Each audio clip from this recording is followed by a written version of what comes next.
Inilah wajah dan identitas pria yang menghina ibu negara Iriana Jokowi di Twitter. Wajahnya pun kini sudah tersebar di media sosial pasca cuitannya bernada penghinaan viral. Meski cuitannya itu sudah dihapus, namun sepertinya gerakan netizen lebih cepat. Di Twitter, akunnya langsung dikuliti netizen lainnya. Di Instagram, warganet ramai komentar jika bentar lagi pakai baju oranye. Namanya adalah Karisma Jati. Dia seorang komikus dan kreator komik dewasa.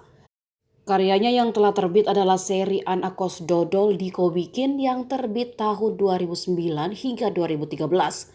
Dilansir dari Twitter, akun @pn717h membongkar hasil pencariannya soal Karisma Jati.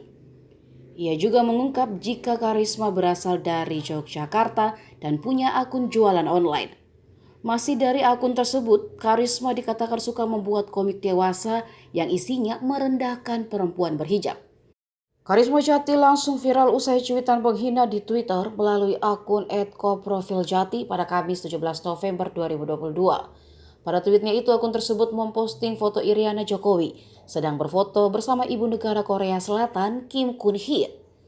Foto diambil saat Kim Kun Hee menghadiri acara KTT G20 di Bali. Namun caption unggahan itulah yang menjadi sorotan. Si pemilik akun justru menuliskan keterangan yang terdengar sangat merendahkan. Ia mencuitkan percakapan antara asisten rumah tangga dan majikannya di foto tersebut.